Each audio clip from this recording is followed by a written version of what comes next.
Saril, udah Pak Saril. Sudah, Bapak.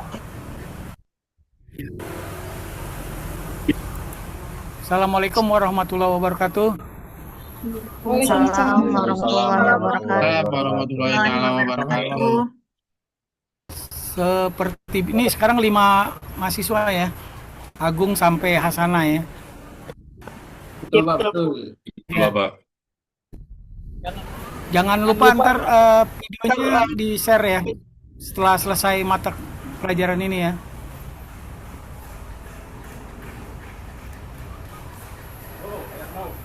Saya presensi dulu ya, Pak Agung. Presensi ya. Baik, Oke, Bapak.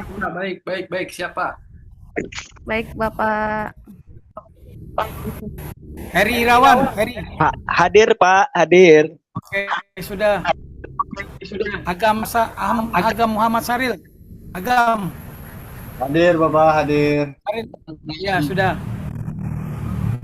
Weni Mulyani, Wen. Hadir, Bapak. Hadir. Oke, sudah. Utia. Utia. Pak. Hadir. Sudah. Hadir, Pak. Ya, sudah. Nia Kurniasari. Hadir Pak, hadir. Hadir. Ya, sudah. Agestini, Ages. Hadir Pak, hadir. Oke, sudah. Widiani, Widi. Hadir Pak. Hadir. Ya. Sevia. Hadir, Pak. Ada ya. Dian Hidayati, Dian. Hadir Pak. Oke, sudah. Adnan Maruk. Adnan. Hadir. Ya, sudah. Chandriani. Hadir, Pak. Chan. Ya, hadir, Pak. Ya, sudah. Puspita Sari Silawan. Puspita. Sarni Hadir Pak, Silawan. hadir Pak, Hah? hadir Pak. Oh, ada ya. Iya. Asriani, Hadir Pak. Asriani.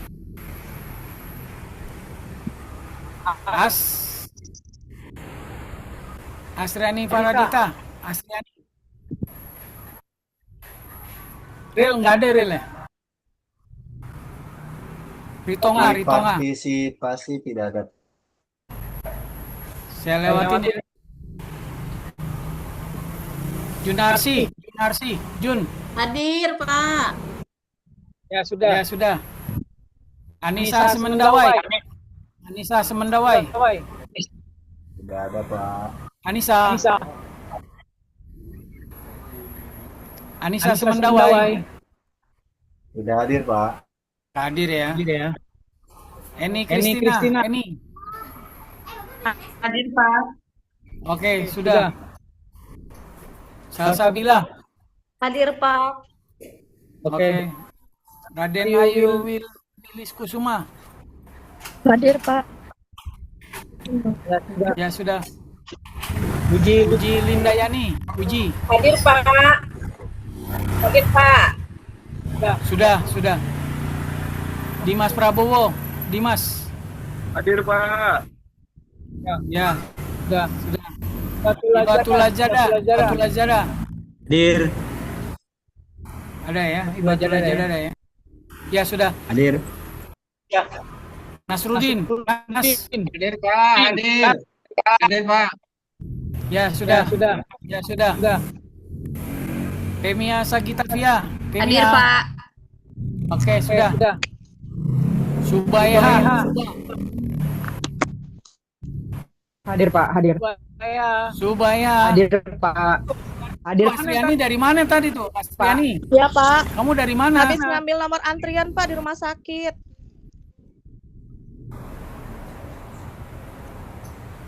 Halo, Saya panggil. Kamu nggak hadir tadi, Asriani. tadi hilang Pak sinyalnya karena di jalan. Ya. Subaiha. Hadir Pak. Hadir Pak. Oke. Ya. Baik, Yuni Trias Mustika. Baik. Hadir, Bapak.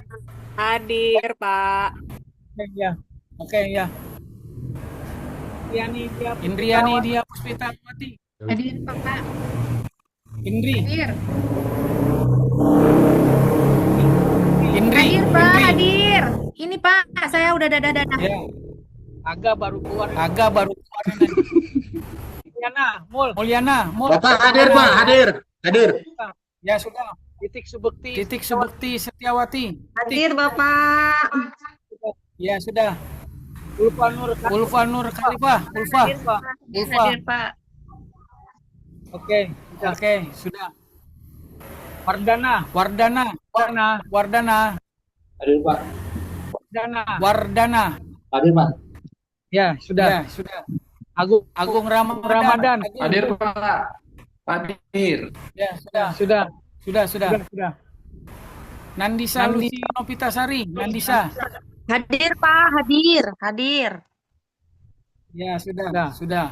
Aska Sabili Salam. Aska Sabili Salam. Aska ada. Gak ada ya?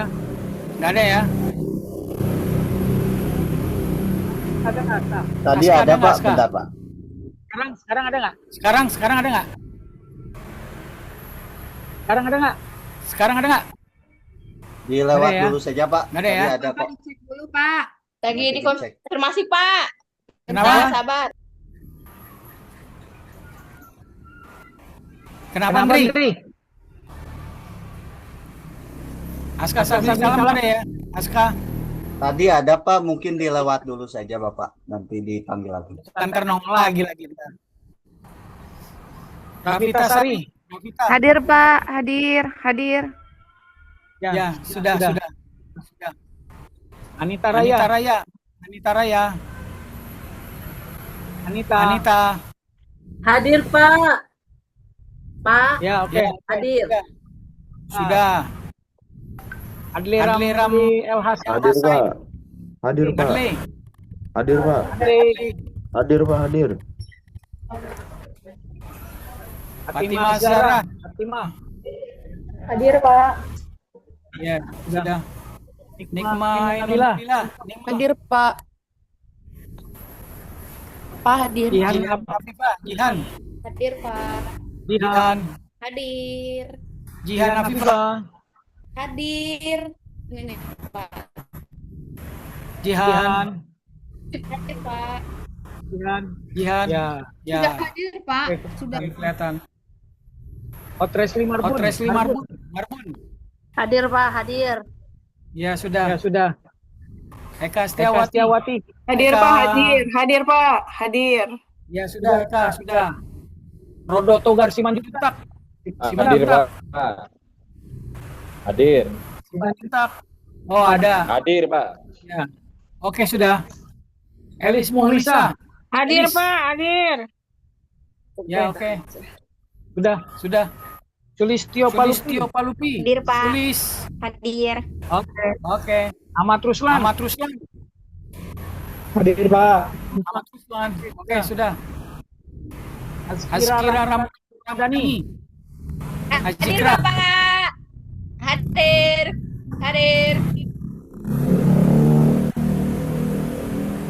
Azkira ada ya. Ada Bapak di sini Pak nih. Ada saya. Kok namanya Nikmatul Iza, nikmat namanya. Oh ya salah. Lupa. Hah? Lupa diganti Pak. Namanya Nikmatul Iza itu. Ya, lupa. Bentar ya Bapak.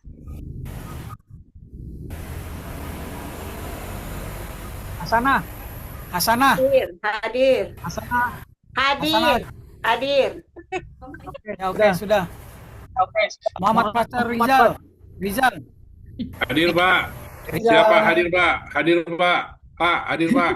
Hadir. Ya, sudah Ya, jauh. sudah jauh. Ya, jadi yang ini presentasi ya. Jangan lama-lama. Lama-lama kalau bisa.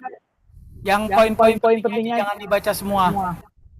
Terus setelah ini siapa yang mau bertanya menyanggah makalah ini bisa raise hand dan tulis di kolom chat semuanya. Bagi peserta yang presentasi Jangan lupa semua kegiatan ini yang bertanya, menjawab, menambahkan, nanti membuat resume. Tolong buat di kolom chat semua ya. Aduh. Dilanjut dengan materi PPT-nya. Dipersilakan. Aduh, kan jadi ribet amat sih. Pak, saya hadir, Pak. Tadi laptop saya tiba-tiba mati, Pak. Izin. Nah. Mana dia? Baik Pak Aska. Aduh, beda nih yang jawab nih. Jadi ngilang screen share-nya nih. Ini screen share-nya. Agung, Eka, Widiani, Pacar, sama Asana. Ya, siap balik, Pak. Bapak izin tadi laptop saya mati, Pak. Iya, jadi ngilang. Pak. Sepertinya belum di absen, Pak. Azka, Pak. Arifah. Ya. Oh. Ya, kamu kemana, Ska? Tadi? Laptop saya mati, Pak. Ya, PPT-nya gimana? Ya udah lanjut aja Pacar dan yang lain. Agung. Siapa? Nanti Terima aja kasih, itu Pak. Aska, nanti saya ituin. Siapa? Terima kasih. Dilanjut yang ini. Mana screen? Oke, baik. Terima kasih. Assalamualaikum warahmatullahi wabarakatuh. Share. Waalaikumsalam warahmatullahi wabarakatuh. Ya, alhamdulillahirrahmanirrahim. Mohon izin Bapak dosen, teman-teman semua, mari kita panjatkan puji berserta syukur kehadirat Allah Subhanahu wa taala. Bahwasanya kita masih bisa melanjutkan ya Bapak Ibu ya untuk mata kuliah terakhir nih di hari ini. Izinkan kami dari kelompok 6 untuk mempresentasikan makalah kami, yaitu makalah mata kuliah Geografi Sosial dan Lingkungan dengan judul Program Kependudukan. Makalah ini akan disampaikan oleh tim dari kelompok 6 yang terdiri dari Bapak Agung Ramadan, saya sendiri, Eka, Ibu Widya, Bapak Fakhr Rizal, dan Ibu Hasanah. Baik, untuk mempersingkat waktu, izin dimulai. Saya mulai dengan pantun ya Bapak Ibu ya, biar lebih semangat. Nanti tolong dibantu cakepnya ya Bapak Ibu ya. Oke. Pergi ke taman, memetik harumnya semerbak di pagi hari. Izinkan saya membuka presentasi ini, semoga bermanfaat dan memberi inspirasi.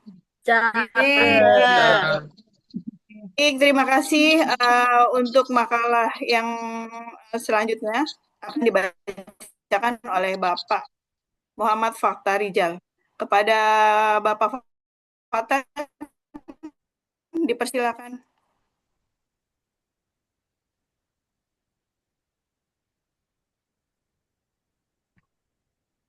Bapak Fakhr.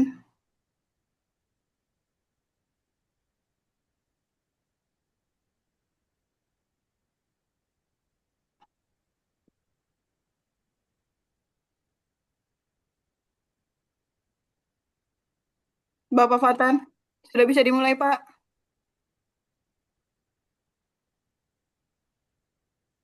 Lanjut dari tadi, dilanjut aja. Baik, Bapak Fatan. Oke, mungkin bisa digantikan Pak Agung. Pak Agung, mohon bantuan dibaca slide pertamanya, Bapak. Pak Fatan nggak denger ya?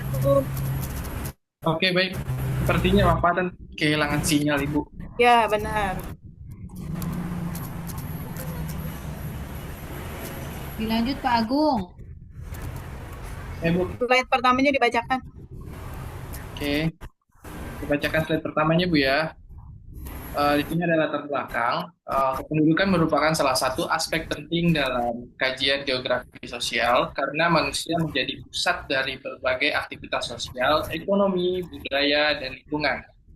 Pertumbuhan jumlah penduduk yang terus meningkat membawa dampak besar terhadap kualitas kehidupan masyarakat, ketersediaan sumber daya alam, pemerataan pembangunan, hingga kondisi lingkungan hidup.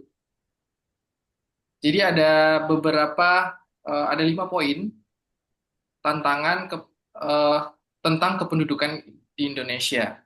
Yang pertama itu tingginya angka kelahiran, persebaran penduduk tidak merata, urbanisasi dan pengangguran, kemiskinan dan rendahnya kualitas SDM. Yang terakhir, kepadatan penduduk di wilayah tertentu. Selanjutnya, mengapa program kependudukan itu penting? Program kependudukan hadir sebagai bentuk kebijakan dan strategi pemerintah dalam mengendalikan pertumbuhan penduduk sekaligus meningkatkan kualitas penduduk. Program tersebut meliputi keluarga berencana atau KB dan pengendalian angka kelahiran, peningkatan kualitas pendidikan dan kesehatan, pemerataan persebaran penduduk, serta pembangunan keluarga yang berkelanjutan. Dalam kajian geografi sosial, program kependudukan memiliki keterkaitan erat dengan interaksi manusia dan lingkungannya. Geografi sosial mempelajari bagaimana fenomena kependudukan mempengaruhi pola kehidupan sosial masyarakat serta bagaimana ruang dan wilayah menjadi faktor penentu dinamika penduduk. Penduduk yang berkualitas menjadi modal utama pembangunan bangsa. Sebaliknya, pertumbuhan yang tidak terkendali dapat menimbulkan kemiskinan, kriminalitas di mana-mana, ketimpangan sosial, dan kerusakan lingkungan. Selanjutnya, Saya terus. bagaimana Ibu? Slide ketiga ya? Slide keempat sekarang. Ini masih slide kedua Ibu. Oh iya. Izin Bu ya, saya lanjutin Bu ya. Pengertian program kependudukan. Program kependudukan adalah serangkaian kebijakan, perencanaan, dan kegiatan yang dilakukan oleh pemerintah maupun lembaga terkait untuk mengatur pertumbuhan, persebaran komposisi, dan kualitas penduduk guna mencapai kesejahteraan masyarakat serta mendukung pembangunan nasional yang berkelanjutan. Program ini disusun secara sistematis agar jumlah penduduk seimbang dengan kemampuan wilayah dalam menyediakan kebutuhan hidup masyarakat seperti pangan, pendidikan, kesehatan, lapangan pekerjaan, dan lingkungan yang layak. Secara umum, program kependudukan tidak hanya berfokus pada pengendalian jumlah penduduk, tetapi juga menitikberatkan pada peningkatan kualitas sumber daya manusia. Dalam kajian geografi sosial, program ini berkaitan dengan hubungan antara manusia dan ruang tempat tinggal, dinamika kelahiran, kematian, migrasi, urbanisasi, dan persebaran penduduk mempengaruhi kondisi sosial masyarakat, serta penggunaan ruang wilayah. Di sini ada 4 poin. Yang pertama, mengendalikan laju pertumbuhan, di mana menjaga keseimbangan antara jumlah penduduk dan kemampuan negara memenuhi kebutuhan masyarakat. Selanjutnya ada poin kedua, meningkatkan kualitas hidup, menciptakan keluarga yang sehat dan sejahtera melalui pendidikan dan layanan kesehatan.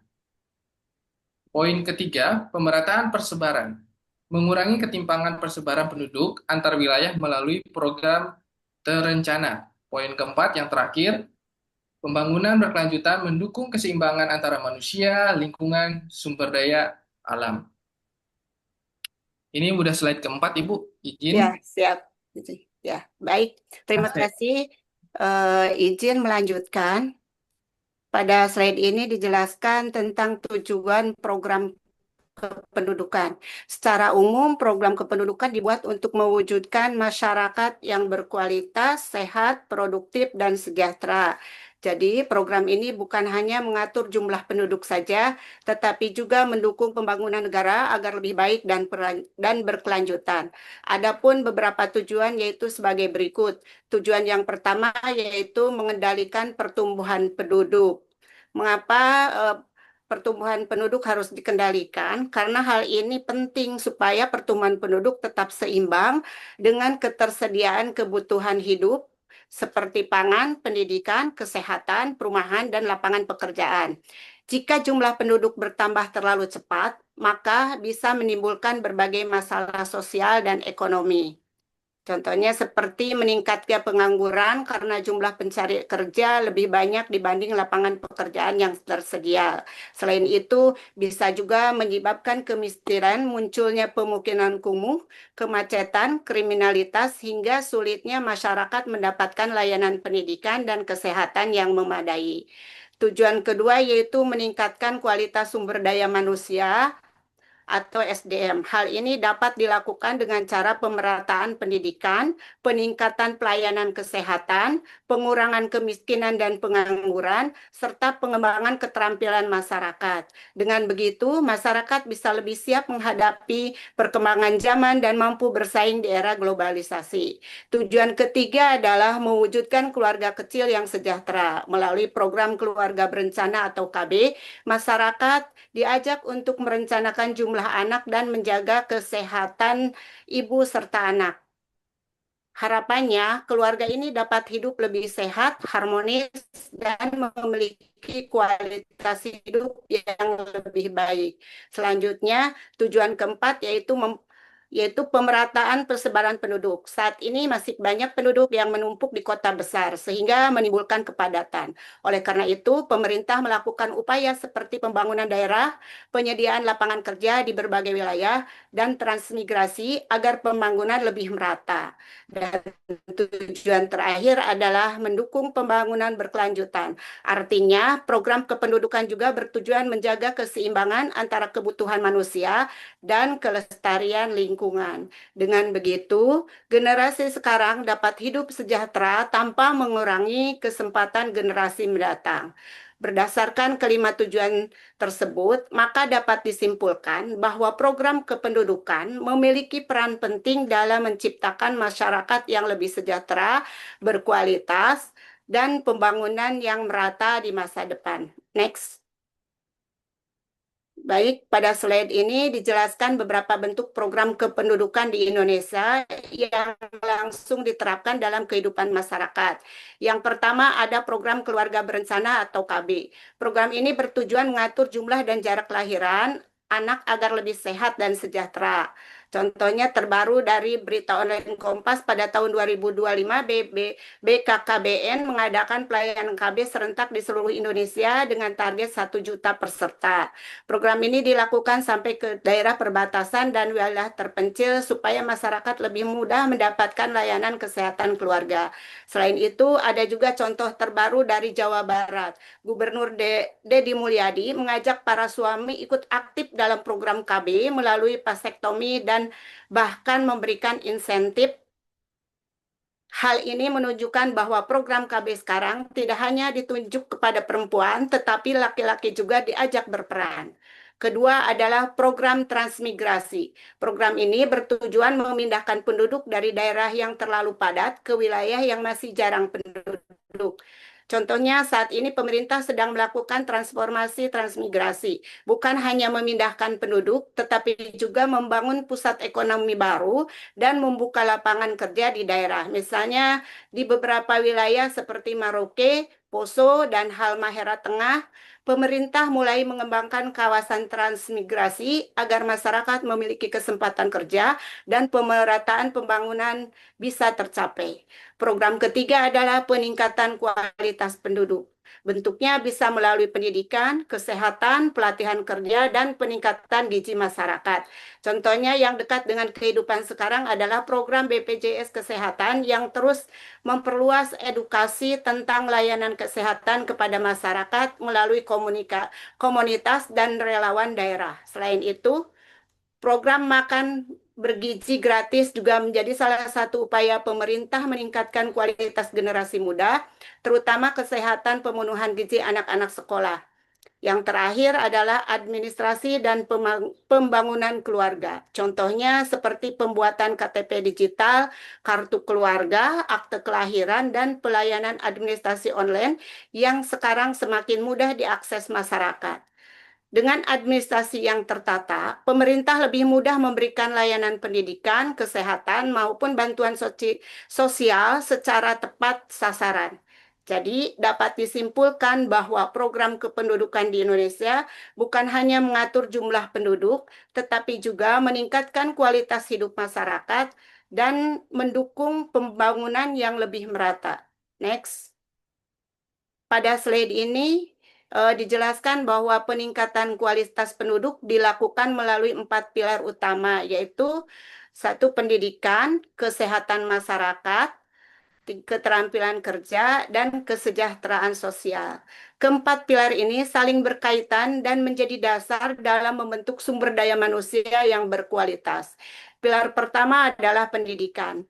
Pendidikan memiliki peran penting dalam meningkatkan pengetahuan, pola pikir, dan kemampuan masyarakat. Oleh karena itu, pemerintah terus berupaya memperluas akses pendidikan melalui wajib belajar, pemberian beasiswa, perbaikan sarana prasarana sekolah, serta pengembangan pembelajaran berbasis teknologi. Saat ini, transformasi pendidikan juga mulai diarahkan pada digitalisasi pembelajaran agar peserta didik lebih siap menghadapi perkembangan zaman dan teknologi. Pilar kedua yaitu kesehatan masyarakat. Kesehatan menjadi faktor penting karena masyarakat yang sehat akan lebih produktif dalam belajar maupun bekerja. Bentuk upaya yang dilakukan antara lain penyediaan fasilitas kesehatan, program imunisasi, peningkatan layanan kesehatan ibu dan anak, serta pemeriksaan kesehatan secara berkala. Pemerintah juga saat ini menjalankan program cek kesehatan gratis sebagai bagian dari upaya meningkatkan kualitas hidup masyarakat melalui deteksi dini penyakit.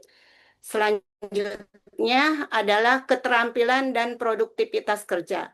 Dalam menghadapi perkembangan industri dan teknologi, masyarakat tidak cukup hanya memiliki pendidikan formal, tetapi juga perlu keterampilan kerja yang relevan. Karena itu, pemerintah mendorong pelatihan kerja pendidikan vokasi, kewirausahaan, hingga pengembangan UMKM dan kemampuan digital agar masyarakat lebih siap menghadapi dunia kerja dan mampu meningkatkan produktivitas. Lalu pilar terakhir adalah kesejahteraan sosial. Kesejahteraan sosial bertujuan membantu masyarakat memenuhi kebutuhan hidup secara layak. Upayanya dapat berupa penyediaan lapangan pekerjaan, bantuan sosial, pembangunan rumah layak huni, dan program pemberdayaan masyarakat. Dengan kesejahteraan yang baik, kualitas hidup masyarakat juga akan meningkat dan kesenjangan sosial dapat dikurangi. Jadi, dapat disimpulkan bahwa peningkatan kualitas penduduk tidak dapat dilakukan hanya melalui satu bidang saja.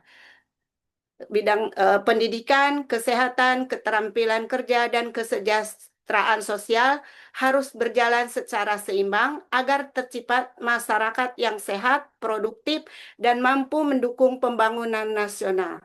Selanjutnya, slide yang selanjutnya akan dipaparkan oleh teman saya. Terima kasih.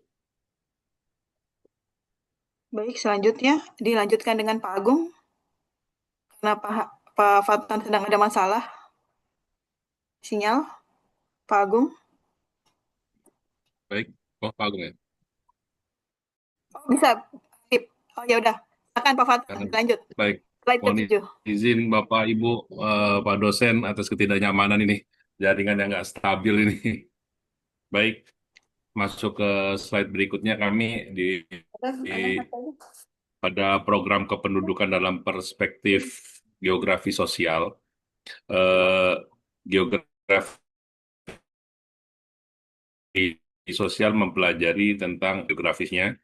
Dalam perspektif ini, program kependudukan dipandang sebagai upaya untuk mengatur dinamika penduduk agar tercipta keseimbangan sosial dan lingkungan. Nah, ada fenomena kependudukan seperti urbanisasi, kemudian migrasi, kemudian juga kepadatan penduduk, dan persebaran penduduk memiliki pengaruh besar terhadap kondisi sosial masyarakat. Misalnya urbanisasi yang tidak terkendali, tentu ini dapat menyebabkan munculnya pemukiman yang kumuh, pengangguran, kemacetan dan kriminalitas di perkotaan. Program kependudukan menjadi solusi untuk mengurangi dampak negatif tersebut. Tentu melalui pengendalian pertumbuhan penduduk dan pemerataan pembangunan dalam geografi sosial, persebaran penduduk yang merata akan membantu menciptakan keseimbangan dalam pembangunan antar wilayah serta akan mengurangi ketimpangan sosial. Selain itu juga, geografi sosial juga menekankan bahwa pentingnya kualitas lingkungan hidup. Tentu pertumbuhan penduduk yang tinggi tanpa pengelolaan yang baik, dia akan dapat menyebabkan kerusakan lingkungan seperti pencemaran, kemudian juga berkurangnya lahan hijau, kemudian juga eksploitasi sumber daya alam secara berlebihan. Oleh sebab itu, program kependudukan memiliki peran penting dalam mendukung pembangunan berkelanjutan yang memperhatikan aspek sosial, ekonomi, dan lingkungan. Selanjutnya, dampak program kependudukan terhadap kehidupan sosial masyarakat. Pelaksanaan program kependudukan memberikan berbagai dampak terhadap kehidupan masyarakat tentunya, baik dampak positif maupun dampak negatif. Nah, dampak positif di sini adalah kita dapat menurunkan angka pertumbuhan penduduk. Program keluarga berencana berhasil tentunya membantu pemerintah mengendalikan laju pertumbuhan penduduk sehingga tekanan terhadap kebutuhan hidup masyarakat itu dapat dikurangi. Kemudian juga meningkatkan kesejahteraan keluarga. Jumlah anggota keluarga yang terencana memungkinkan keluarga tentunya akan lebih mudah dia memenuhi kebutuhan pendidikan, kesehatan, dan ekonomi lebih fokus. Kemudian juga pemerataan penduduk dan pembangunan, seperti program transmigrasi itu kan membantu pemerataan penduduk dan membuka pusat-pusat pertumbuhan ekonomi baru di daerah. Kemudian juga meningkatkan kualitas hidup masyarakat, bahwa program peningkatan kualitas penduduk tuh melalui pendidikan dan kesehatan, dia mampu menciptakan sumber daya manusia yang lebih berkualitas tentunya. Kemudian juga dari dampak positif ini, kita dapat mengurangi beban lingkungan, di mana pengendalian jumlah penduduk membantu mengurangi eksploitasi sumber daya alam dan kerusakan lingkungan. Dan kemudian dari sisi dampak sosial dalam pelaksanaan program, tidak semua masyarakat itu memiliki akses yang sama terhadap layanan kependudukan, terutama di daerah terpencil. Kemudian juga konflik sosial akibat transmigrasi nih loh. Bahwa program transmigrasi terkadang memunculkan konflik sosial dan budaya antara penduduk pendatang dan masyarakat lokal, dan ini yang sering terjadi. Kemudian juga perubahan struktur sosial, modernisasi dalam program kependudukan dapat mempengaruhi perubahan pola hidup dan nilai budaya masyarakat tradisional. Dan slide selanjutnya, tantangan program kependudukan di era modern. Ya. Tantangan program kependudukan di era modern, bahwa di era globalisasi dan perkembangan teknologi saat ini, program kependudukan menghadapi berbagai tantangan, antara lain tingginya urbanisasi dan perpindahan penduduk ke kota besar. Kemudian juga ketimpangan pembangunan antar wilayah. Kemudian juga rendahnya kesadaran masyarakat terhadap pentingnya program kependudukan. Kemudian juga permasalahan kemiskinan dan pengangguran yang nggak tuntas-tuntas. Kemudian juga perkembangan teknologi dan media sosial yang mempengaruhi perilaku sosial masyarakat. Kemudian juga kerusakan lingkungan akibat pertumbuhan penduduk yang tidak terkendali. Nah, untuk menghadapi tantangan tersebut, tentu diperlukan kerjasama, Bapak Ibu, antara pemerintah, lembaga pendidikan, kemudian masyarakat dalam mendukung keberhasilan program kependudukan. Nah, pendidikan sosial juga memiliki peran penting dalam meningkatkan kesadaran masyarakat mengenai pentingnya pengelolaan dan mengenai pentingnya pengelolaan kependudukan yang berkelanjutan. Demikian Bapak Ibu yang bisa kami sampaikan. Mohon maaf bila mana ada ketidaknyamanan dan kami kembalikan ke Ibu Moderator, Ibu Eka Setiawati. Kesimpulan, mohon maaf kesimpulan.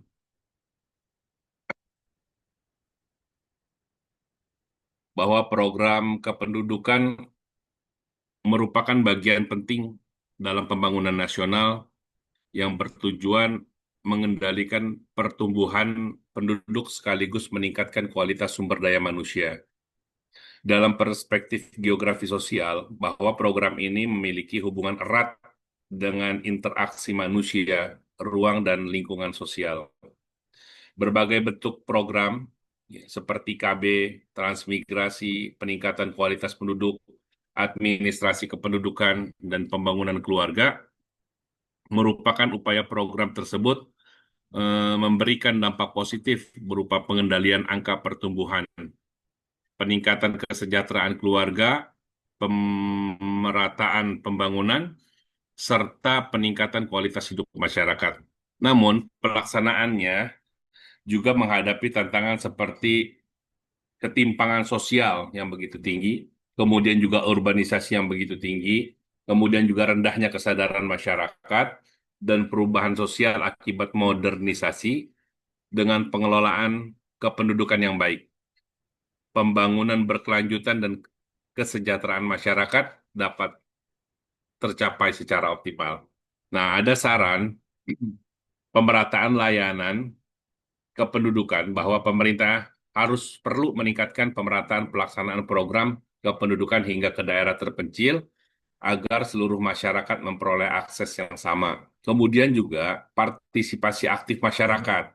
Nah, masyarakat ini diharapkan lebih aktif mendukung program kependudukan, khususnya program KB dan peningkatan kualitas keluarga. Kemudian juga penguatan peran lembaga pendidikan. Lembaga pendidikan perlu memberikan pemahaman lebih mendalam mengenai kependudukan dan pembangunan berkelanjutan agar peserta didik memiliki kesadaran sosial. Kemudian juga kerjasama lintas sektor. Nah, perlu di sini adanya kerjasama antara pemerintah, kemudian masyarakat, dan lembaga sosial dalam mengatasi urbanisasi kemiskinan, perkembangan zaman. Kami kembalikan ke Ibu Moderator, Ibu Eka Setiawati. Assalamualaikum warahmatullahi wabarakatuh. Waalaikumsalam warahmatullahi wabarakatuh. Terima kasih teman-teman yang sudah menyampaikan pemaparan makalahnya. Baiklah, selanjutnya kita buka termin tanya jawab. Izin stop sharing. Kita buka sesi tanya jawab. Bila ingin bertanya, silahkan bisa sambil mengetik di kolom chat. Terima kasih. Silakan Ibu Nia. Terima kasih atas pemaparannya dari kelompok. Teman ya. Ya, Tadi sudah sekilas ya. Tadi saya sudah mendengar dari pemaparannya Pak Fathan tentang perkembangan teknologi gitu ya dari program kependudukan. Nah, yang ingin saya tanyakan untuk saat ini, karena ini kan sudah masuk ke abad 21 ya. Nah, bagaimana perkembangan teknologi dan media sosial dapat mempengaruhi perilaku sosial masyarakat dalam merespon program-program kependudukan yang sudah dirancang oleh pemerintah. Itu saja biasa.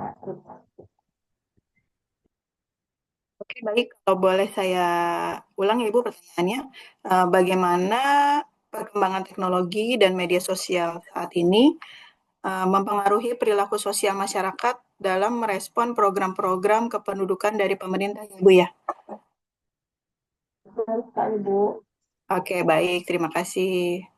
Silakan untuk penanya kedua boleh ditanya sambil menuliskannya di kolom chat Bapak dan Ibu.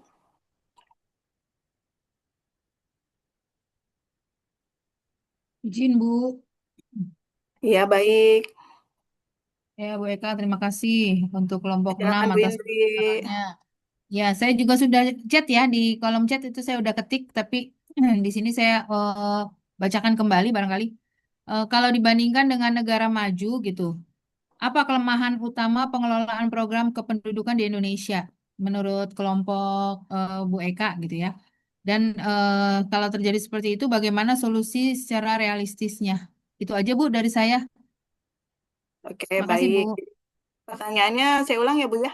Jika dibandingkan dengan negara maju, apa kelemahan utama pengelolaan program kependudukan di Indonesia dan bagaimana solusi realistisnya? Oke, Ya. baik. Pertanyaan kedua. Satu pertanyaan lagi. Izin Dipersilakan. Bu, Ini ada izin. beberapa di kolom chat. Baik, Bu Lupi ya. Iya, iya. Ya, silakan Bu Di Lupi. makalah tadi disebutkan bahwa pertumbuhan penduduk yang tinggi dapat menimbulkan masalah sosial seperti kemiskinan dan pengangguran. Pertanyaan saya, bagaimana hubungan antara ledakan penduduk tersebut dengan meningkatnya ketimpangan sosial di masyarakat? Saya juga sudah tulis di chat, kolom chat. Terima Oke. kasih. Iya, sama-sama Bu Lupi. Saya ulang ya Bu Lupi. Jadi inti dari pertanyaannya adalah bagaimana hubungan antara ledakan penduduk dengan meningkatnya ketimpangan sosial di masyarakat. Oke, baik, sudah 3 penanya untuk termin pertama. Kepada kelompok 6, teman-teman sekalian, silakan siapa yang ingin menjawab pertanyaan dari Bu Nia, Bu Indri, dan Bu Lupi. Pak Agung, Bapak Fatan, Bu Ya. Hasanah, dipersilakan. Baik, saya coba menjawab untuk pertanyaan Bu Lupi ya.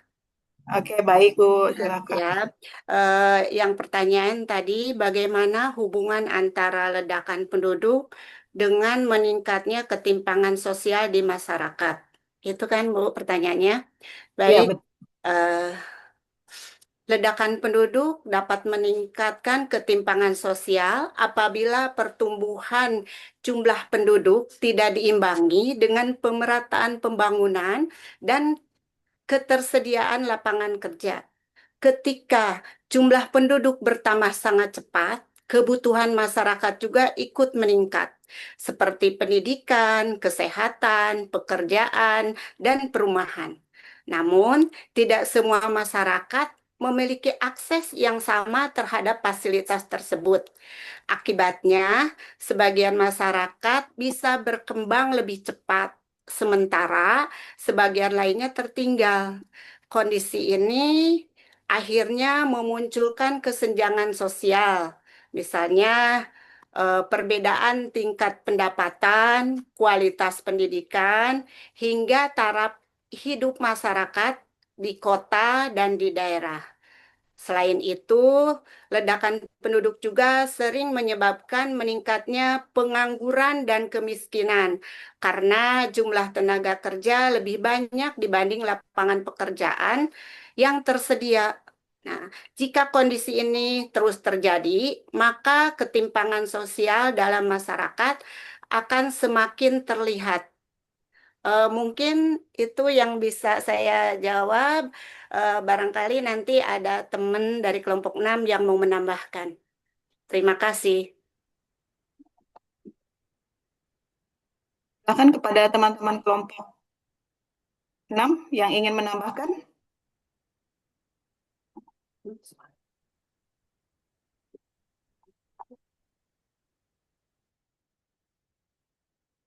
Silakan Pak Agung, Pak Fatan, mungkin ada yang ingin menambahkan?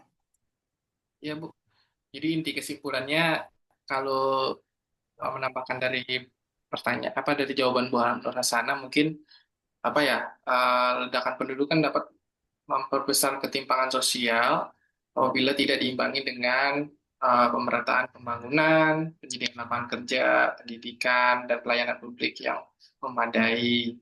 Oleh karena itu, diperlukan program kependudukan dan pembangunan berkelanjutan agar kesejahteraan masyarakat dapat tercapai secara merata. Terlebih lagi kita di negara Indonesia yang negara masih dalam tahap berkembang gitu. Jadi mungkin banyak ketimpangan-ketimpangan yang terjadi gitu, di mana contohnya kasus-kasus yang seperti kependudukannya lebih di Jakarta, terus di daerah lain malah tidak ada kependudukannya gitu. Itu salah satu contoh yang apa ya, yang mungkin nyata di hadapan kita. Mungkin itu aja, mungkin lanjut, mungkin ada di tambahan dari teman-teman yang lain. Bagaimana, Pak Fatan? Mungkin ada yang ingin ditambahkan? Bu Eka, mohon izin menjawab Monggo. pertanyaan Oh, Bunia ya. baik. Kalau Baik, boleh. sebentar. Saya konfirmasi ke Bu Lutfi dulu. Bu Lutfi, Iya, bagaimana jawabannya, Bu dikonfirmasi Lutfi? Bu. Bu, terima kasih. Sudah jelas. Oke, oke, terima kasih. Baik, selanjutnya Pak Fatan ingin menjawab pertanyaan dari Bu Indri atau Bu Nia? Sepertinya Bunia ya. Oke, baik. Monggo Boleh silakan. diulang nggak Bu pertanyaannya Bu? Bentar, saya cari di kolom chat. Ya, jadi pertanyaannya bagaimana perkembangan teknologi dan media sosial saat ini mempengaruhi perilaku sosial masyarakat dalam merespon program-program kependudukan dari pemerintah. Oh, oke. Baik, Bismillah. Mohon izin pertanyaan dari Bunia. Bagaimana perkembangan teknologi dan media sosial saat ini mempengaruhi perilaku masyarakat dalam merespon program-program kependudukan dari pemerintah. Itu ya, Bu ya. Baik, kalau kita analisis mengenai apa pengaruh teknologi dan media sosial terhadap perilaku sosial dalam merespon program kependudukan,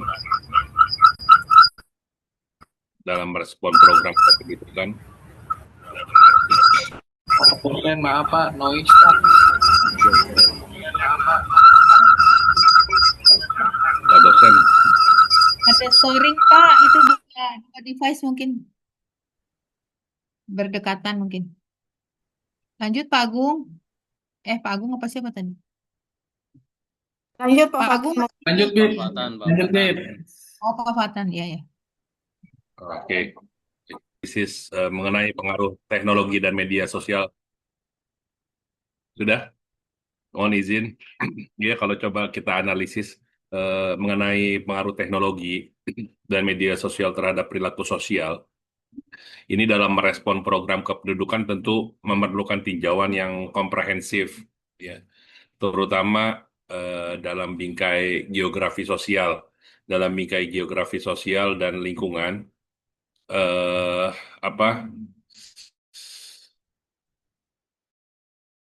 kita tidak hanya kalau melihat fenomena ini tidak hanya bisa dilihat seperti reteritorialisasi mungkin ya, reteritorialisasi interaksi sosial dan perubahan struktur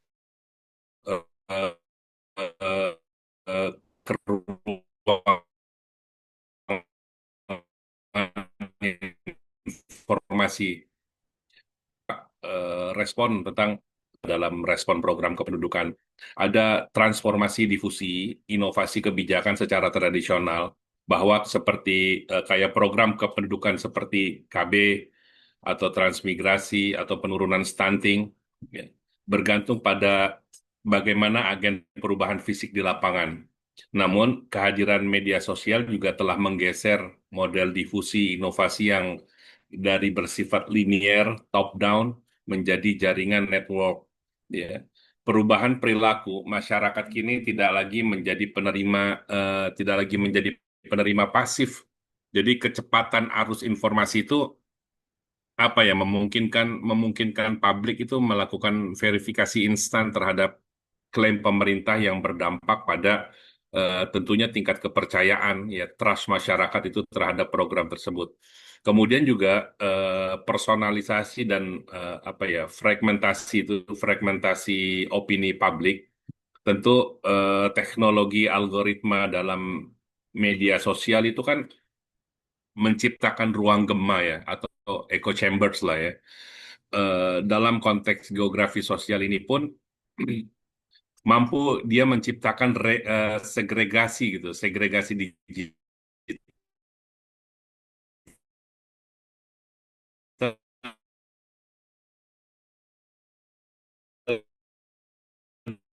di mana kelompok masyarakat tuh ada informasi yang mendukung bias mereka. kependudukan ini bersinggungan dengan nilai konservatif atau isu lingkungan tertentu, maka narasi penolakan dapat tereskalasi dengan cepat secara horizontal sebelum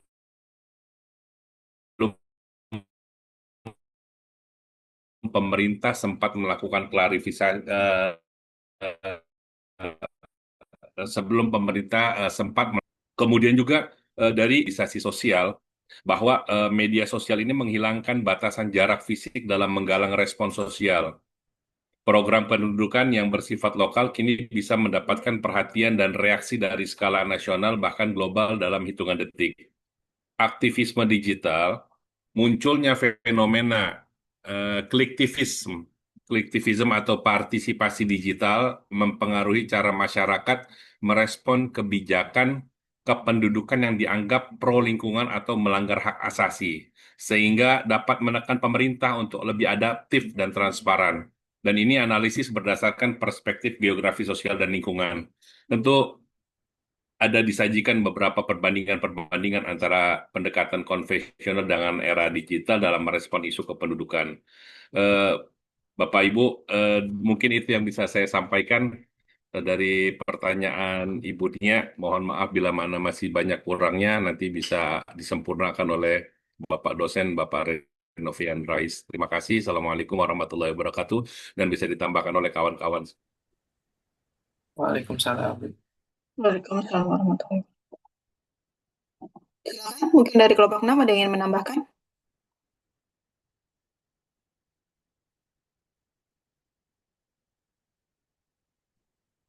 Oke, kalau tidak ada yang ingin ditambahkan, Bu Nia bagaimana jawabannya? Apakah sudah cukup? Atau ingin ditambahkan? Ya, sudah cukup sih Bu Eka. Mungkin kalau bisa diringkas mungkin ya, secara teknologi dan media sosial ini mungkin menjadi saat ini mungkin mengubah paradigma masyarakat perannya menjadi seperti pengawas ya, pengawas yang aktif, di mana dari keberhasilan program-program pemerintah yang ada mungkin bisa lebih terwakili oleh media sosial seperti itu mungkin. Itu aja sih, Bu. Terima kasih Pak Fathan atas jawabannya. Ya, betul sekali Bu Nia. Terima kasih, Kalau Bu Nia. benar, kalau bisa kita Sama-sama, simpulkan, ya seperti yang tadi sudah Ibu sebutkan. Jadi kalau tadinya informasi dari top down, dari atas ke bawah, sekarang benar masyarakat dunia dengan adanya digitalisasi saat ini bisa menjadi pengawas, benar. Jadi mereka bisa berkomentar, mereka bisa memberikan masukan atau bahkan memberikan apabila tidak sesuai, gitu, mengawasi apabila program-program tadi tidak sesuai, begitu ya Bu ya. Baik, selanjutnya pertanyaan yang ketiga dari Ibu Indri mungkin akan dijawab oleh Agung ya Pak. Iya Bu, mungkin boleh dibacakan lagi Bu soalnya Bu. Oke, baik, saya ulang ya Bapak ya pertanyaannya. Dari pertanyaan Bu Indri tadi, negara kita kan termasuk negara berkembang nih. Jadi jika dibandingkan dengan negara maju, kira-kira apa aja nih kelemahan utama dari pengelolaan program kependudukan yang ada di Indonesia? Terus setelah itu bagaimana solusi yang realistis untuk menghadapinya? Begitu Pak.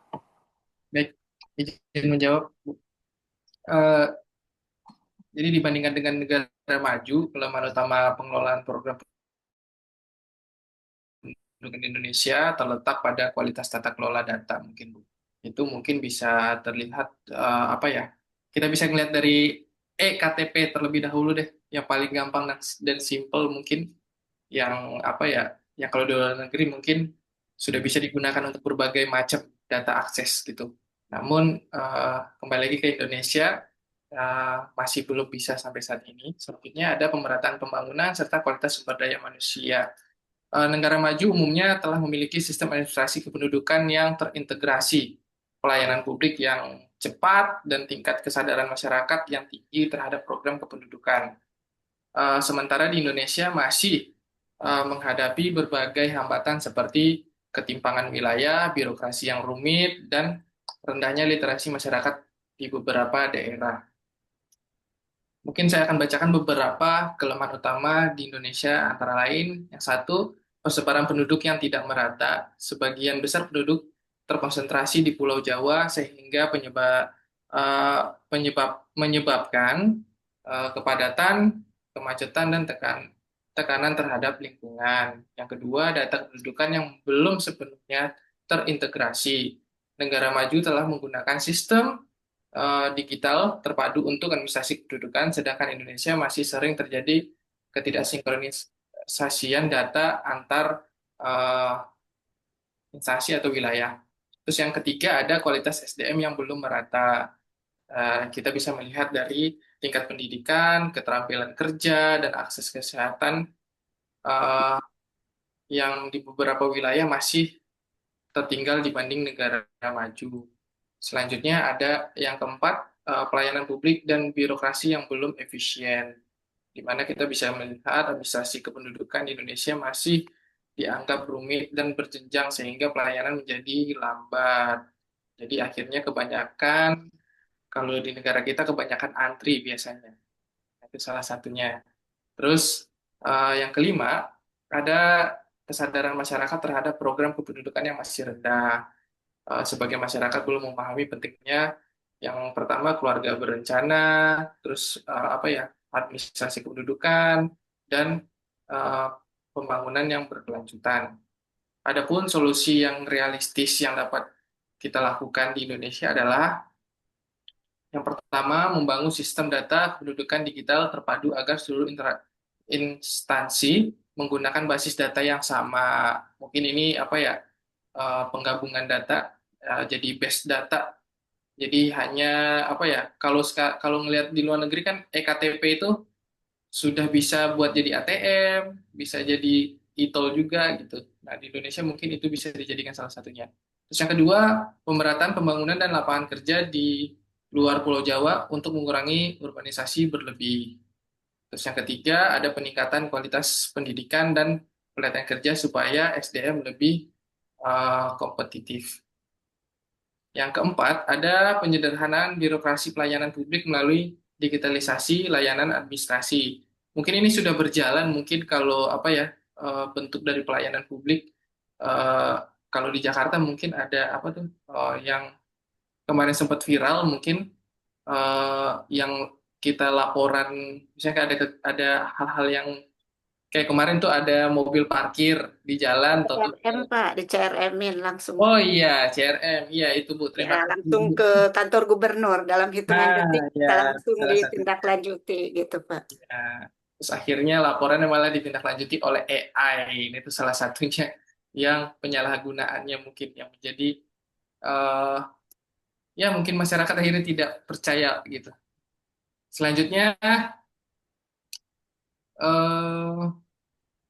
peningkatan literasi masyarakat mengenai kependudukan, kesehatan, reproduksi, dan penggunaan teknologi digital. Terus yang terakhir ada kerjasama pemerintah, sekolah, masyarakat dalam mendukung program kependudukan berkelanjutan. Jadi dengan langkah tersebut, pengelolaan program kependudukan di Indonesia dapat menjadi lebih efektif dan mendekati standar negara maju tanpa harus mengabaikan kondisi sosial dan geografis Indonesia yang sangat luas dan beragam. Mungkin itu saja yang bisa saya sampaikan Bu Eka. Kembali lagi ke Bu Eka. Izin menambahkan ya Bu Indri.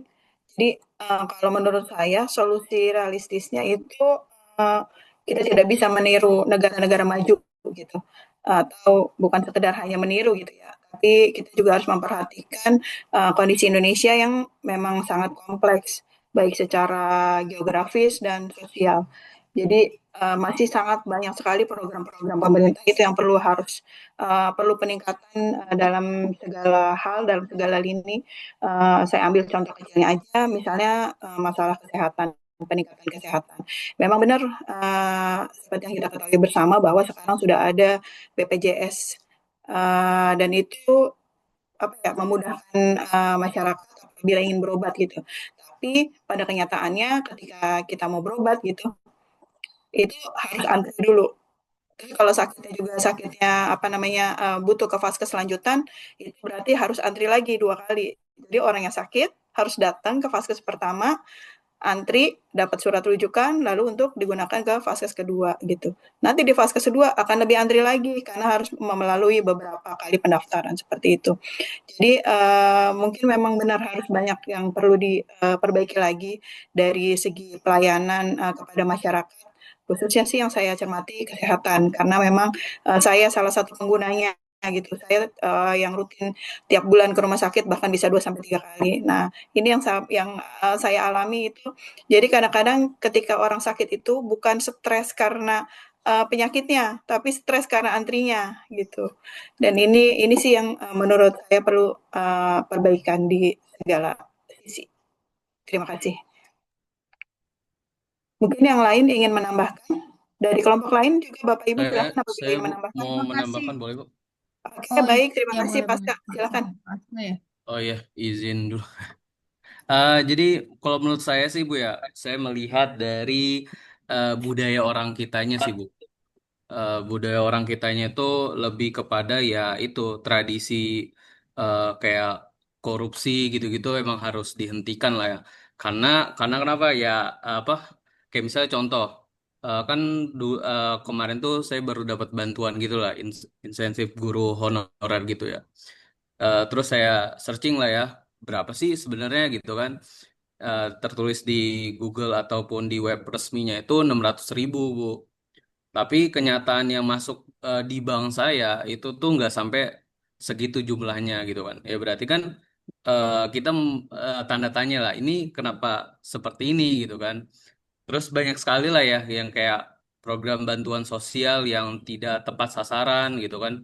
Bahkan banyak sekali yang teman saya itu dulu kuliah dan dia menerima apa bantuan KJMU ya KJMU tapi ya itu tadi rumahnya bagus gitu kan terus ketika dia kehilangan motor terus langsung beli lagi gitu kan berarti kan bahwasannya oh dia nggak terlalu butuh-butuh amat nih bantuan sosial itu atau KJMU tersebut gitu kan.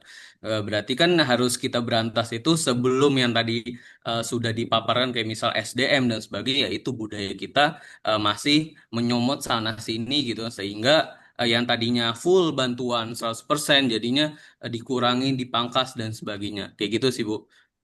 Kalau menurut saya. Oke, baik Pasca. Terima kasih. Boleh. Pasca, Ya, ini Bu. ada masukan sedikit nih. Itu perlu dicek juga mungkin ketidaksesamaan jumlah tunjangan tadi mungkin dipotong pajak atau memang ada potongan-potongan yang tidak terdaftar atau liar gitu ya Pak ya. Ya, iya Bu. Ya masa kan kalau misal potongan pajak ataupun admin bank gitu kan, gak mungkin sampai sebanyak itulah ya Bu ya. Eh, Baik, baik, baik. tapi ini sampai markup banget lah ya, sampai ya yang tadi kita ini ya kan lumayan 100.000, 200.000 kan Oke, sangat lumayan buat hal-hal yang lain lah Bu.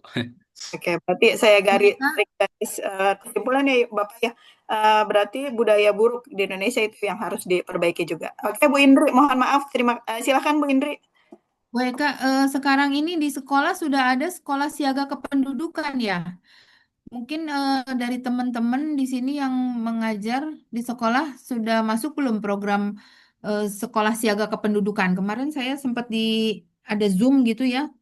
Jadi ini program ini mengintegrasikan pendidikan kependudukan ke dalam kurikulum dan kegiatan sekolah. Siswa itu peduli terhadap isu kependudukan sejak dini, maksudnya awalnya niatnya begitu gitu. Ini salah satu upaya pemerintah juga barangkali untuk mengatasi kependudukan ini ya.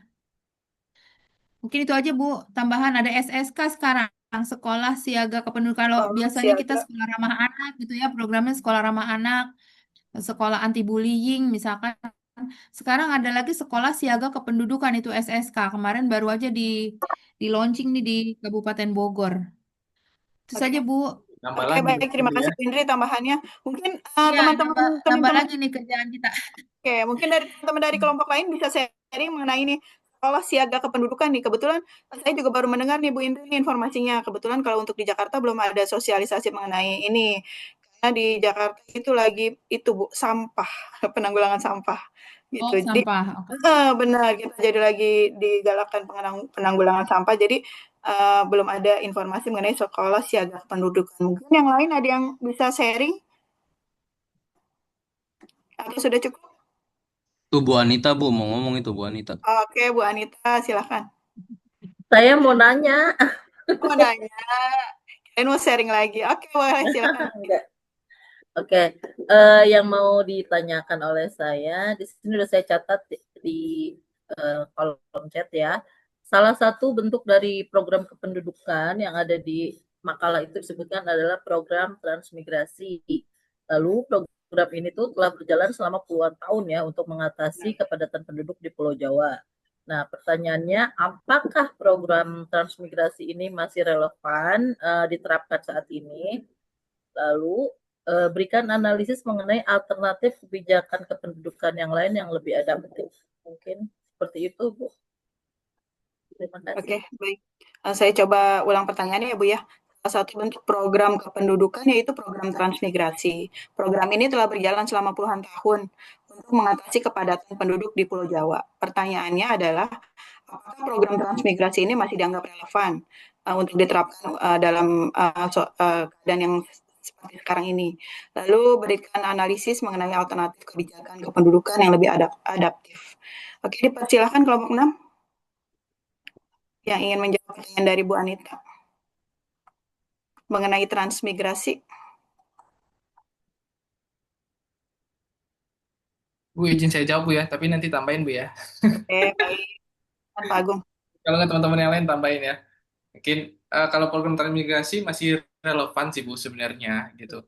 Papua masih luas Bu. Jadi kalau dibilang relevan sih masih relevan Bu, tapi pelaksanaannya kan perlu disesuaikan dengan kondisi-kondisi saat ini Bu. Transmigrasi kan tidak cukup hanya memindahkan penduduk, tapi juga harus didukung dengan Udah semua Pak Agung ya?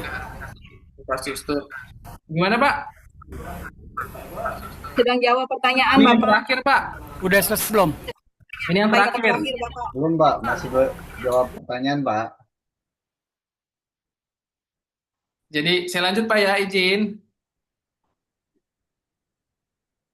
Oke, baik. Baik, jadi ada harus didukung dengan ekonomi, infrastruktur, pendidikan, dan lapangan kerja di daerah tujuan agar masyarakat dapat hidup sejahtera. Mungkin alternatif kebijakan pendudukan yang lebih adaptif saat ini antara lain pemerataan pembangunan antar wilayah, pengembangan lapangan kerja di daerah, peningkatan kualitas pendidikan dan keterampilan masyarakat, digitalisasi layanan dan ekonomi berbasis teknologi, pengembangan kota kecil dan wilayah penyangga untuk mengurangi urbanisasi lebih. Ya, Pak. Dengan demikian, fokus kebijakan saat ini lebih diarahkan pada pemerataan kualitas hidup masyarakat, bukan hanya perpindahan penduduk. Itu mungkin Bu dari saya. Terima kasih. Mungkin kembali lagi ke Bu Eka. Oke, baik. Ya, oke Pak Agung semua ya. Bapak mohon izin tutup dulu ya Pak. Ya. Oke, Ya, terima terima kasih kasih. semua ya udah mengikuti materi ini.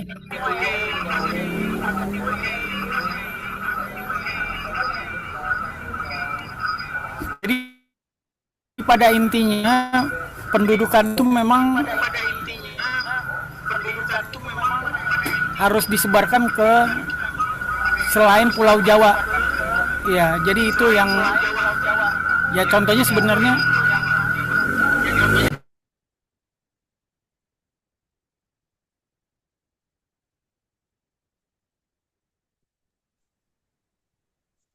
jadi itu ya.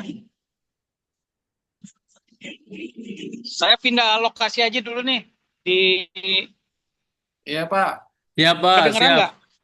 Kedengar, Ya, saya kedengar. kedengeran ya. Jelas, Pak. Jelas, Pak. Jelas, jelas. Jelas, Pak. Ya, jadi pada intinya penduduk itu di Pulau Jawa kan sudah padat. Tadi memang udah ada, benar itu tadi ada di makalah ada penyebaran penduduk. Waktu zaman Soeharto juga dulu kan transmigrasi termasuk berhasil Pak Harto tuh. Jadi dia memindahkan penduduk-penduduk yang ada di Pulau Jawa dan Pulau Bali ke Sumatera dan lain-lain gitu, dari ke Sumatera, Kalimantan, Sulawesi, bahkan sampai ada Papua. Ya. Itu yang menyebabkan populasi tinggi.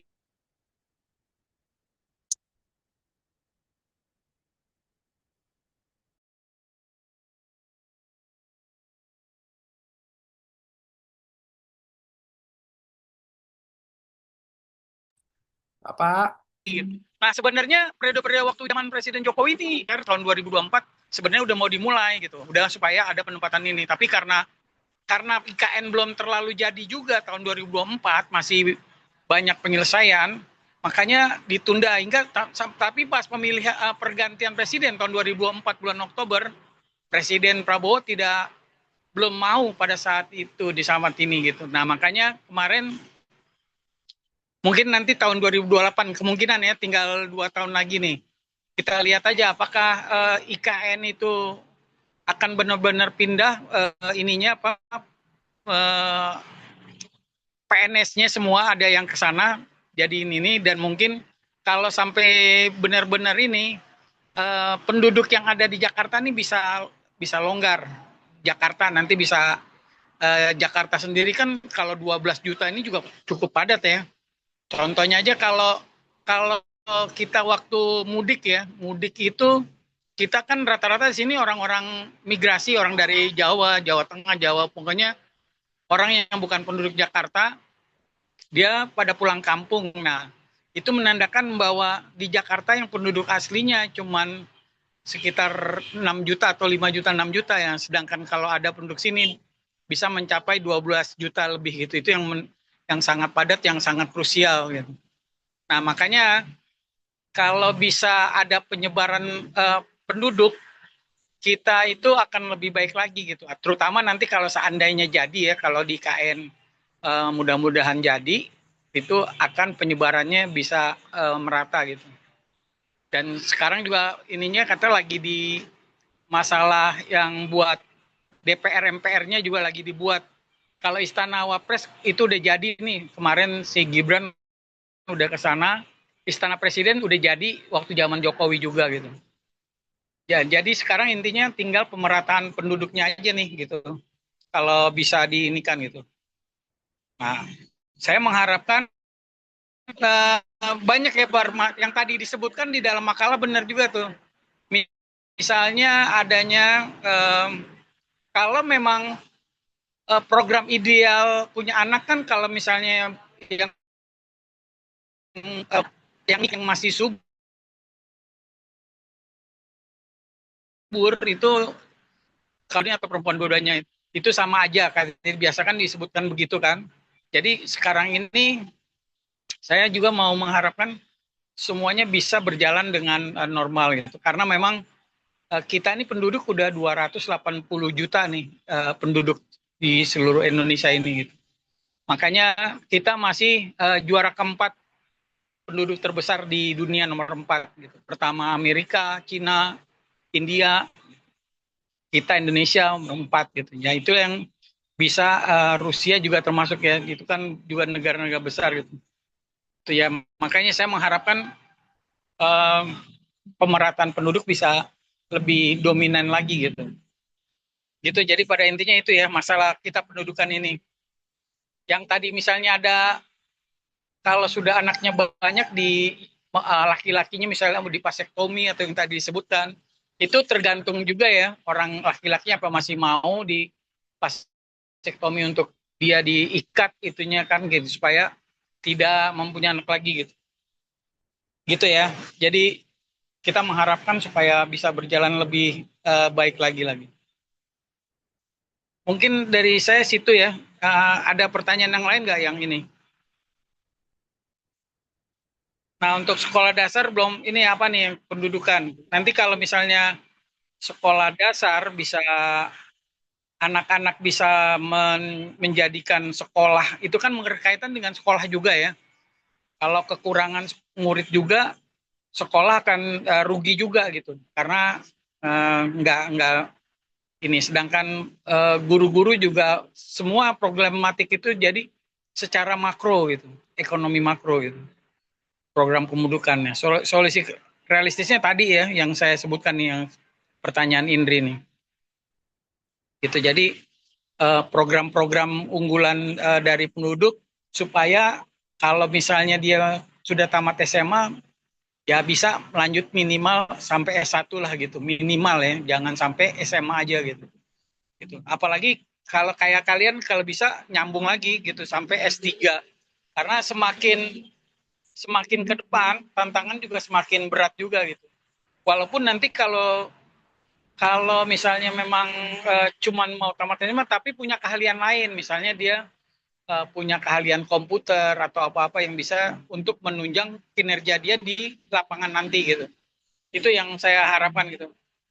Kalau penduduk ini udah saya bahas tadi supaya ada transmigrasi masih relevan juga ya. Ini pertanyaan si Anita Raya ini. Jadi program transmigrasi masih relevan sampai memang bisa pemerataan penduduk di Indonesia gitu. Itu kalau seandainya IKN berhasil bisa sampai ada berhasil jalannya ini. Nah, mungkin kita berbondong-bondong pengen juga nih ke IKN gitu. Jadi kalau memang nanti tahun 2028 semua PNS atau ini bisa di sana gitu. Nah, ini teknologi, kalau perkembangan teknologi dan media sosial ini juga semua nih mempengaruhi gitu, mengaruhi kita juga gitu, perilaku sosial kita. Kalau tidak ada media sosial, kita kayak zaman saya dahulu itu tenang-tenang aja gitu, nggak ada masih nggak terlalu kayak seperti saat ini gitu, pengaruh-pengaruh yang lebih cepat gitu. Makanya media sosial ini cepat sekali perkembangannya gitu. Itu terutama pada anak-anak nih, anak-anak kecil. Kalau Bapak Ibu punya anak-anak umur di bawah 5 tahun sudah megang handphone, makanya kemarin Komdigi memberikan solusi, ada anak-anak sekolah misalnya tidak boleh bawa HP, anak SD atau apa gitu. Itu juga dalam rangka supaya tidak terjadi anak kecil sudah tahu main gadget, apalagi kalau nggak dikasih akan marah dia.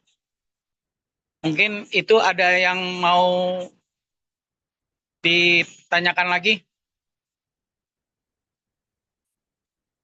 Pak Agung Ramadan dan kawan-kawan. Cukup Gimana Pak Agung? Kalau dari kelompok kami sudah cukup Pak tadi Pak. Kita udah paham Pak tadi tentang transmigrasi. Ya, jadi intinya itu ya, penyebar ya yang mitigasi masalah penyebaran penduduk itu juga punya dampaknya semua, terutama kepada anak-anak kita nanti supaya terjadinya mempengaruhi baik yang dari perkembangan perilaku kita terhadap lingkungan kita gitu, baik di rumah, di sekolah, karena kita kan kayak sekarang nih contohnya perang Iran sama Amerika tuh, itu kan geopolitik gitu kan, karena padahal sebenarnya kan keamanan gitu terjadinya, tapi kenapa disebutin geopolitik? Karena dia akan berimbas semua itu, kalau udah geopolitik menyangkut geokeamanan, geososial, lingkungan yang ada di Iran, begitu juga yang ada di Amerika, dampaknya rupiah, dampaknya kayak gitu. Mungkin itu ya, jadi punya dampak-dampak semua itu, berdampak jadinya. Ada yang mau bertanya? Silakan. Bapak Ibu. Saril, gimana Ril? Bapak Bu Indri, Izin Pak, boleh tanya di luar topik Bu ini, Indri, Pak? gimana? Halo? Izin Pak, boleh tanya di luar topik ini Pak? Izin. Siapa? Saya Pak. Pak Wardana mau nanya? Cukup Siapa? paham Pak.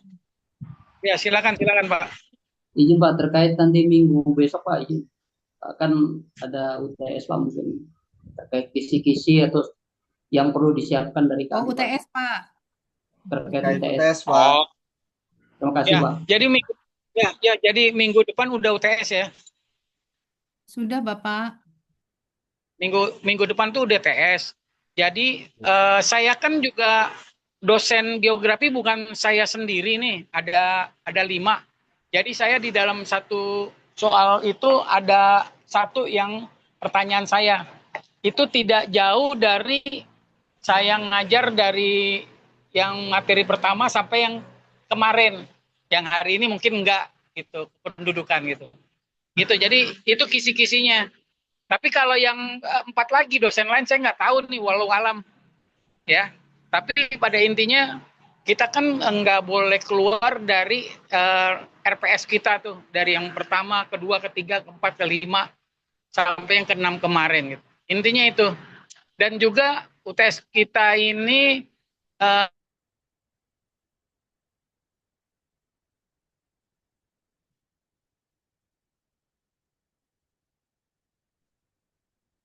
Izin Pak, suaranya hilang.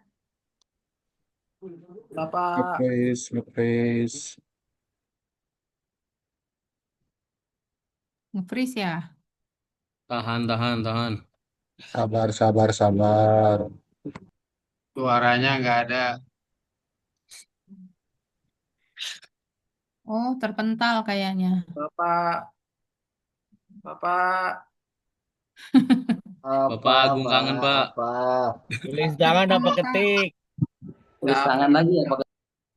Lanjut, Pak Rodo, jelasin. Ya, Pak Rodo silakan. Lanjut, Pak Rodo. Aska nggak absen, Aska. Lagi. Aman itu. Lagi ya udah. Demikianlah presentasi serta diskusi yang telah disampaikan oleh kelompok 6. Terima kasih kepada kelompok 6 dan teman-teman semua yang sudah berpartisipasi, memberikan pertanyaan, memberikan masukan dan tambahan. Semoga diskusi kita pada hari ini memberikan manfaat yang baik buat kita semua. Akhir kata, kurang dan lebihnya mohon maaf atas segala kesalahan. Assalamualaikum warahmatullahi wabarakatuh. Waalaikumsalam. Waalaikumsalam warahmatullahi wabarakatuh. Bapak dosen masih ada ya? Waalaikumsalam warahmatullahi Nunggu wabarakatuh. lagi. Nunggu lagi itu. Masih ada Bapak. Ini gimana Pak? Belum absen. Udah Bu, absen tadi pertama Bu Anita. Absen UTS tulis tangan ya, UTS tulis tangan. Record